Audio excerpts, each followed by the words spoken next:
My dad used my $150,000 college fund to pay my sister's mortgage.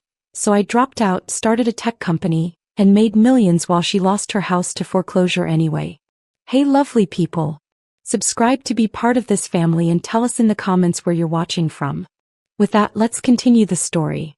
I was sitting in my dorm room, laptop open with 3 coding assignments due by midnight when Dad called. It was 9:47 p.m. on a Tuesday. I remember because I'd been tracking every minute trying to finish before my study group met at 11. Baby girl, we need to talk about your tuition for next semester, he said. His voice had that careful tone like he was handling something fragile. My stomach dropped. Dad, what's wrong? The fund should cover all 4 years. Grandma set it up before she died. Silence stretched between us. I could hear him breathing that heavy sigh he did when he was about to disappoint me. Your sister's in trouble, Lily. Real trouble. The bank's threatening foreclosure. She's 3 months behind on her mortgage, and with the twins she can't afford to lose that house. I stood up, my chair scraping against the floor. My roommate glanced over, concerned. What does that have to do with my college fund? I borrowed from it. $60,000. Just temporary, baby girl. Monica promised she'd pay it back once she gets her promotion. Borrowed. That word hung in the air like smoke. Not asked. Not discussed. Borrowed. Dad, that's my education. Grandma saved for 15 years. Monica's your sister. Family helps family. You're smart, Lily. You'll figure something out. Maybe community college for a semester? Student loans. My hands shook. 20 years old, 3 semesters for my computer science degree. And my father had just gambled my future on my sister's promises. How much is left? I whispered. Another pause. We'll talk when you come home for Thanksgiving. He hung up before I could respond. Thanksgiving weekend, I walked into my childhood home carrying the weight of suspicion. The smell of sweet potato pie filled the air, but it couldn't mask the tension. Monica's BMW sat in the driveway, gleaming black with custom rims. 32 years old, my sister had always been the golden child. There's my college girl. Mom swept me into a hug, her perfume overwhelming. She pulled back, examining my face. You look tired, baby. They working you too hard up there. Where's Dad? Backyard with Adrian and the twins. Go say hi to your sister first. Monica sat at the kitchen table, scrolling through her phone, nails freshly done in elaborate designs. Designer purse on the chair beside her. She looked up, smiled that pageant-perfect smile. Little sis. How's MIT treating you? It's not MIT. It's state school. And it's treating me fine until I found out I might not be able to afford next semester. Her smile faltered. Mom's wooden spoon stopped mid-stir. Lily, don't start, Mom began. Don't start? Mom, did you know? Did you know Dad took 60 grand from my college fund? Monica stood up, defensive now. It's a loan, Lily. Stop being dramatic. I'm family. You'd do the same for me. Would I? Would I take money your grandmother saved, money specifically meant for your education, without even asking you? Girls, please, Mom tried. She doesn't understand what it's like having real responsibilities, Monica said to Mom as if I wasn't standing right there. A house, kids, a husband who lost his job. She's playing around with computers in her dorm room. Playing around. My 3.8 GPA. My internship offers. My future. Playing around. Dad walked in then, twins trailing behind him, chocolate on their faces. We'll discuss this after dinner, he said firmly. It's Thanksgiving. Dinner was torture. I pushed turkey around my plate while everyone pretended everything was normal. Monica talked about redecorating her living room. Mom shared church gossip. The twins played with their tablets, oblivious. Finally, after pie, Dad gestured to his office. Lily, come on. The office still smelled like leather and old books. Dad's degrees on the wall. Bachelor's, master's, both paid for by his parents. He'd never carried student debt a day in his life. He pulled out a folder, handed it to me. Here's what's left. I opened it. My hands went numb. $43,000? Daddy said 60,000. The fund had 150,000. There were other expenses. What expenses? Dad, what did you do? He couldn't meet my eyes. Monica needed help with the down payment 3 years ago. 20,000. Then her SUV transmission died. 12,000. The twins' private preschool. Stop. I couldn't breathe. You've been using my college fund like a personal ATM for 3 years? She's your sister, Lily. She was struggling. She drives a BMW. He has designer everything. Dad, I've been eating ramen and working 20 hours a week at the library because you said I needed to learn responsibility. Meanwhile, you're funding Monica's lifestyle with my inheritance. It's not like that. Then what is it like? Explain it to me. Make it make sense. He stood up, his chair squeaking. You're young. You'll get scholarships, loans. You've always been the smart one.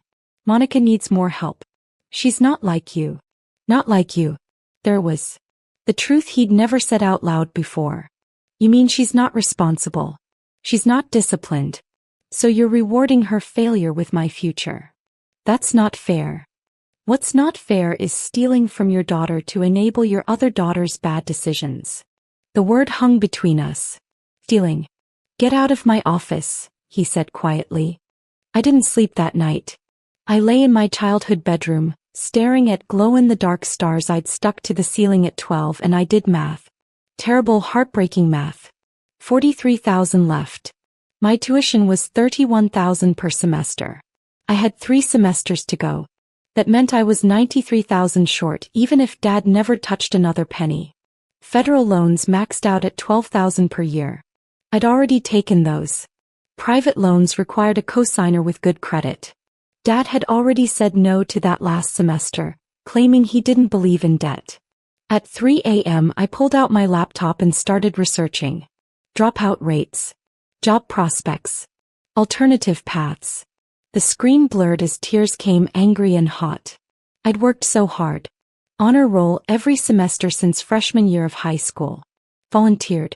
Led the coding club. Graduated valedictorian. Got into 6 schools. Chose the state school because it was practical, because the scholarship plus grandma's fund meant no debt. Grandma. I could see her face, weathered and wise, telling me about the fund when I was 15. Your daddy never valued education the way he should have.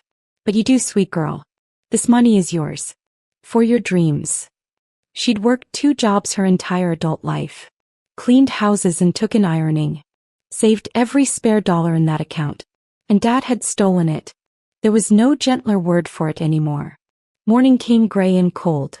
I packed my bag before anyone woke up. Left a note on the kitchen table, going back early to study. Thanks for dinner. On the drive back, I called my academic advisor and scheduled an emergency meeting. By Monday, I'd made my decision. Dr. Patterson's office was cramped, filled with books and the faint smell of coffee. She was a tiny black woman in her 60s who'd taught computer science for 30 years. She'd been my mentor since freshman year. Lily, you're one of my best students. Talk to me. I told her everything. The fund. The theft. The math that didn't add up. When I finished, she was quiet for a long moment. What do you want to do? I'm thinking about taking a leave of absence. Get a job, save up, come back when I can afford it. That's what you're thinking. What do you want to do? The question cracked something open in me. I want to finish. I want my degree. I want to build things that matter. I have 3 job offers waiting for when I graduate, Dr. Patterson. Real offers. Starting salaries at 80,000. But I'm 47,000 short. She pulled out a tissue box, pushed it toward me. I hadn't realized I was crying. There's another option, she said carefully. It's risky. Very risky. But I've seen you code, Lily. I've seen what you can build. What option? Leave school. Not temporarily. Fully. Take what's left of that fund and start something. Use it as capital. I stared at her. Start what? You showed me that app you built last semester. The one helping small businesses manage inventory. Lily, that's not a class project. That's a viable product. Dr. Patterson, I'm 20. I'm 3 semesters from graduating. And you're brilliant. You're driven. And most importantly, you're angry. Righteous anger is powerful fuel if you channel it correctly. She leaned forward, her eyes intense. Bill Gates dropped out.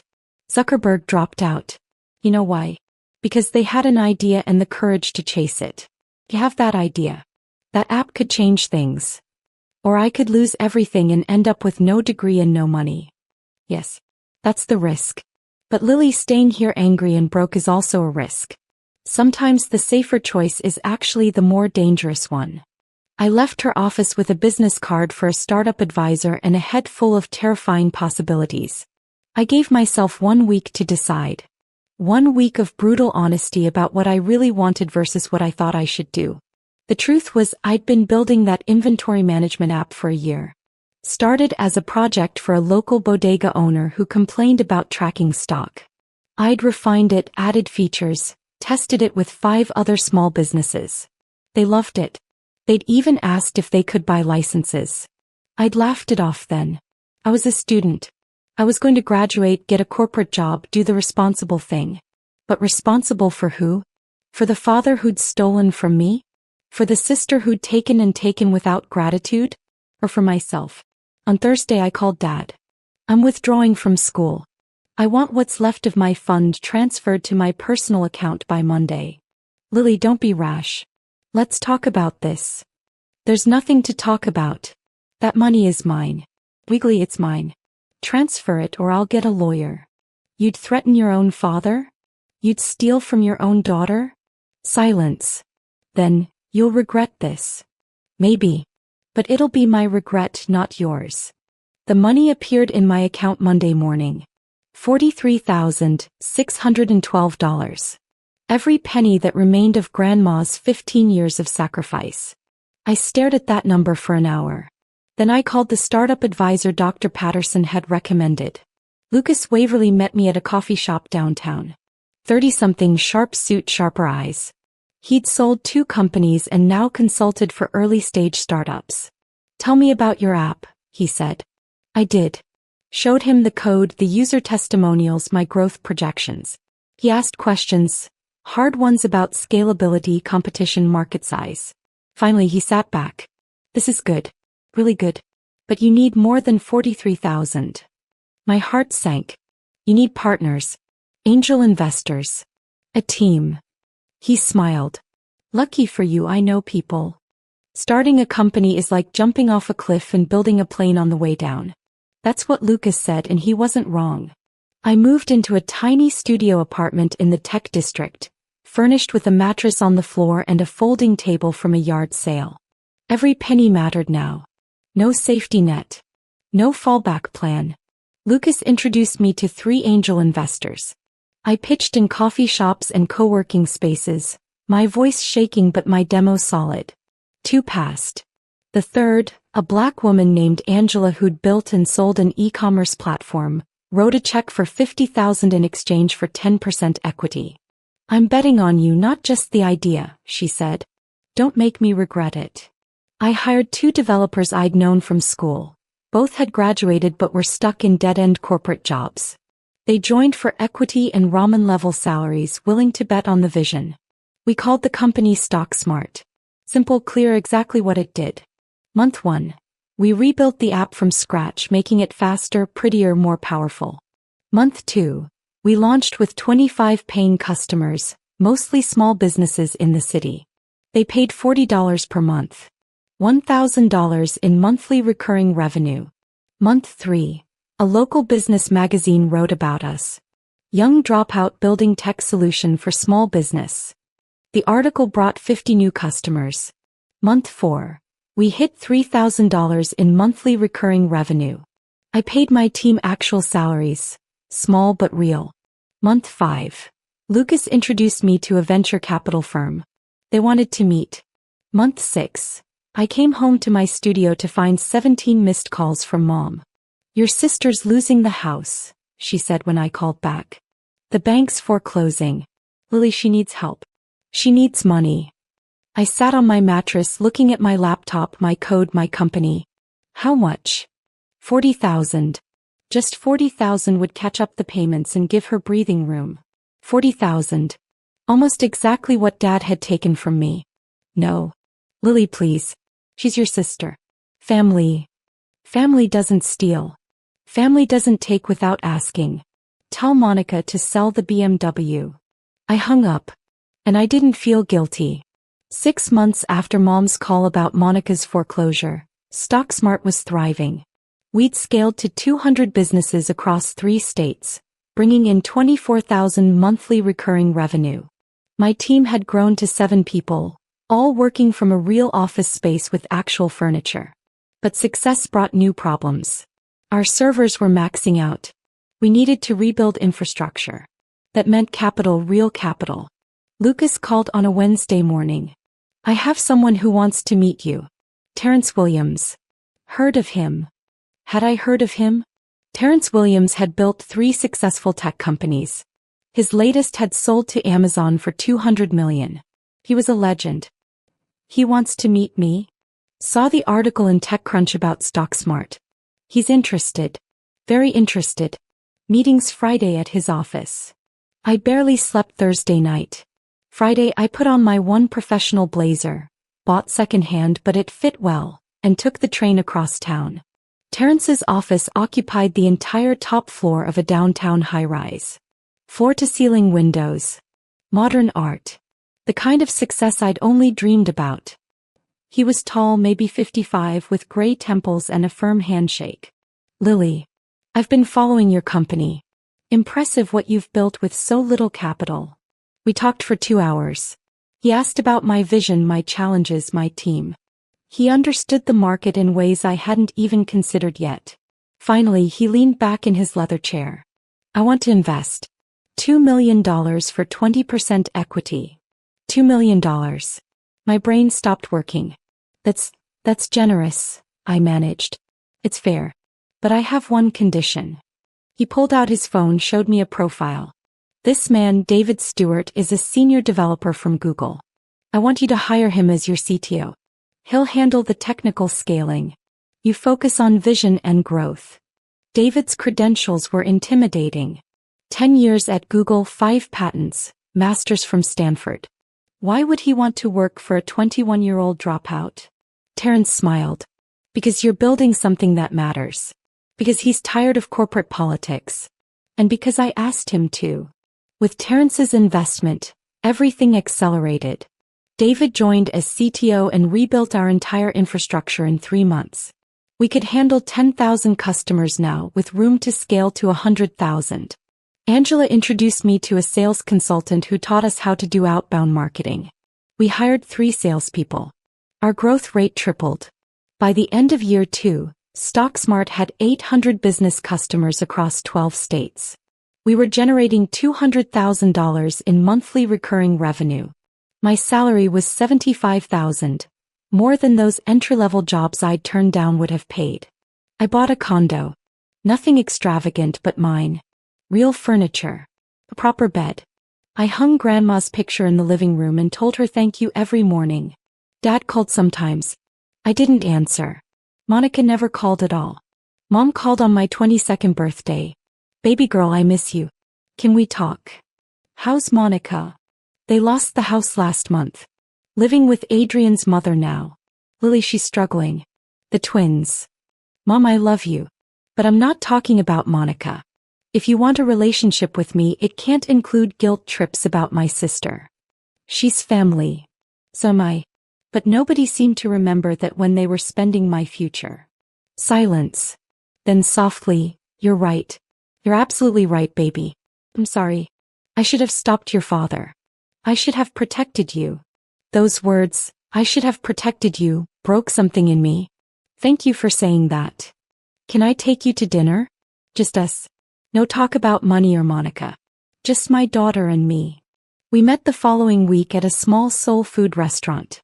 Mom cried when she saw me, told me how proud she was, how sorry she was for not standing up to Dad. He thought he was helping both his girls, she said. But he was only enabling one and hurting the other. Has he admitted that? She shook her head. Your father doesn't admit mistakes easily. Then we have nothing to talk about. We started having monthly dinners. Slowly, carefully we rebuilt something. Year 3 brought validation I'd never imagined. Forbes reached out wanting to do a feature on young Black women in tech. The journalist, Monica, same name as my sister, which felt like cosmic irony, interviewed me for hours. Tell me about dropping out, she said. That's unusual for someone who'd been such a strong student. I told her the story. Not the bitter version but the honest one. About Dad, the fund, the impossible choice between debt and risk. And you chose risk. I chose myself. For the first time in my life, I put my own future first instead of trying to hold my family together. The article ran in March with a photo of me in the office, my team behind me, all of us smiling. The headline: How a 23-year-old dropout built a $10 million business after her college fund was stolen. Stolen. The journalist had used that word. I hadn't. The response was overwhelming. Our website crashed from traffic. We got 3,000 inquiries from potential customers in 1 week. Investors started calling. News outlets requested interviews. And my phone started ringing with a number I hadn't seen in 3 years. I stared at it, my thumb hovering over the answer button. Finally, I let it go to voicemail. His voice was strained. Lily, I saw the article. I didn't realize you were doing so well. Your mother says you're a millionaire now. I'm proud of you, baby girl. Really proud. Maybe we could get together, talk about... Well, I've been thinking about retirement and I could use some financial advice. I deleted it before he finished. Adrian, who'd witnessed the whole thing, raised his eyebrows. Your father wants financial advice. Which really means he wants money. You don't owe him anything. I know. But it still hurts. Isn't that stupid? After everything, part of me still wants his approval. That's not stupid. That's human. Adrian paused. But Lily? You don't need his approval. You never did. He was right. I'd built this without Dad's support, without his belief, without his money. The approval I'd been chasing my whole life didn't matter anymore. I had my own approval now. That was enough. At 24, I received an offer I'd never anticipated. Tech giant corporation, one of the largest software companies in the world, wanted to acquire StockSmart for $42 million. $42 million. The number felt surreal, almost cosmic. Just $2 million more than what was originally in my college fund. I called an emergency meeting with my board. Terrence, Angela, and David. We sat in the conference room I'd designed, surrounded by the company we'd built from nothing. What do you want to do? Terrence asked. Because this is your decision, Lily. We'll support whatever you choose. I don't know. This was supposed to be a long-term vision. We have plans for the next 5 years. Plans change, Angela said. I sold my company and never regretted it. But I also knew it was time. Only you can know if it's time. David leaned forward. From a pure business perspective, it's a strong offer. They keep the team, keep the product. We just have more resources. But it wouldn't be mine anymore. No, Terrence said gently. It wouldn't. But Lily, you'd have the capital to do anything else you want. This was never going to be your only company. You're too talented, too driven. This could be the foundation for something even bigger. I thought about Grandma. About her 15 years of sacrifice. About every dollar she'd saved, believing it would change my life. $42 million. After taxes and investor payouts, my share would be about $26 million. $26 million versus the $150,000 that was stolen from me. That's a 17,000% return on what should have been my future. I want to do it, I said. But on one condition. The entire team gets retention bonuses. Everyone who took the risk with me when we had nothing, they should benefit from this too. We negotiated for 6 weeks. In the end, tech giant agreed to everything. $42 million for the company, retention bonuses for all 17 team members, and a 3-year consulting contract for me at $500,000 annually. The papers were signed on a Tuesday in October. I walked out of that office building a millionaire before I could legally rent a car without extra fees. The first person I called was Mom. I didn't hear from Dad directly after the acquisition was announced in the business section. But I heard about him. Mom mentioned he'd been asking questions. Monica had apparently sent a Facebook message I never read. The whole family knew I had money now. Real money. 6 weeks after the sale, Dad showed up at my condo. The doorman called up and I almost said to turn him away. But curiosity won. He looked older. Grayer. Smaller somehow. He stood in my doorway holding a gift bag, uncertain in a way I'd never seen from him. Your mother gave me the address. I hope that's okay. I didn't invite him in. What do you want, Dad? I read about the sale. $42 million. Lily, I'm so proud of you. You said that in your voicemail. The one where you asked for financial advice. He had the decency to look ashamed. I was wrong to do that. I was wrong about a lot of things. He held out the gift bag. This is for you. Inside was a check. For $150,000. It's what I took from your fund. All of it. With interest calculated at 5% annually. It took me 3 years to save it. Had to take a second mortgage on the house, but... You took a second mortgage? It was the right thing to do. I stole from you, Lily. I stole your grandmother's legacy and your future. And I'm sorry. I know it doesn't fix anything, but I'm sorry. I looked at the check. $150,000. Once upon a time, this money had meant everything. It had meant my education, my dreams, my future. Now it meant almost nothing. Not compared to what I'd built. Not compared to what I'd become. Keep it, I said. Lily. Keep it. Pay off that second mortgage. I don't need it. I never needed it. I needed you to believe in me. I needed you to choose me. But I don't need your money. Please, let me make this right. You can't. That's what you don't understand. You can't give back the years I lost with you. You can't give back my trust. This check doesn't fix the fact that you valued Monica's comfort over my future. 6 months later, I stood in front of 300 people at a women in tech conference. They'd asked me to give the keynote speech. Me. The dropout. The girl whose father stole her future. I told them my story. Not the sanitized version, but the real one. The betrayal, the anger, the terrifying leap into entrepreneurship. The 3 a.m. coding sessions. The ramen dinners. The slow, brutal climb to success. People ask me if I regret dropping out. I said to that crowd. If I regret not getting my degree. The truth is, yes. Part of me will always wonder what that alternate timeline looked like. But I don't regret trusting myself. I don't regret betting on my own talent instead of waiting for permission. After the speech, a young woman approached me. Maybe 19, with nervous eyes and a notebook clutched to her chest. My parents want me to major in nursing, but I want to study computer science. They say it's not stable, not a real career. Your story. Did you ever reconcile with your family?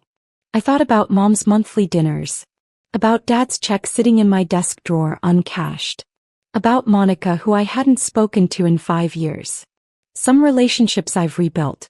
Some I haven't. But here's what I learned. You can't live someone else's dream and call it your own life. My father loved me, but he didn't understand me.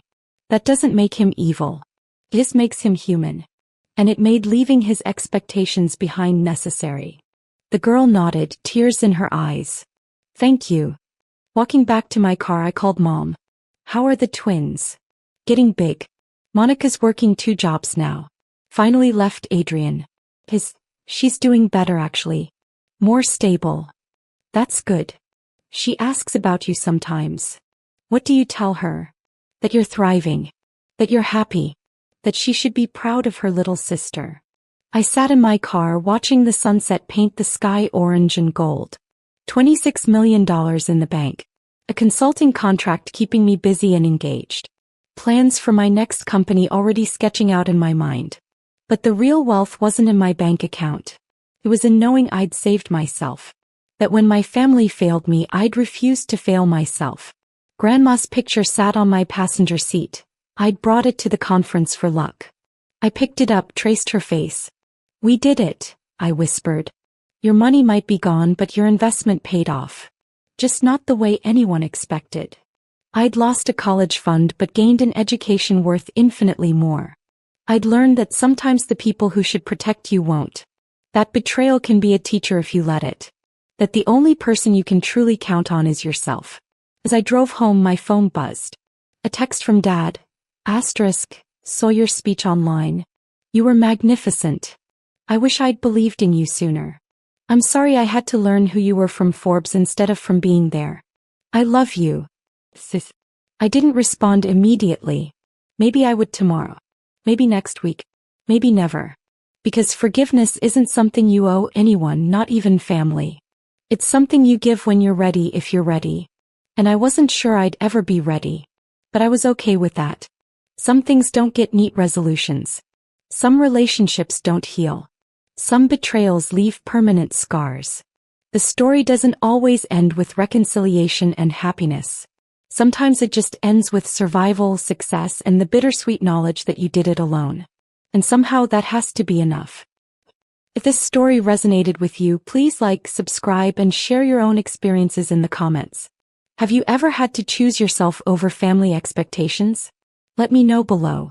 And remember, your dreams are worth fighting for even when the people who should support you don't.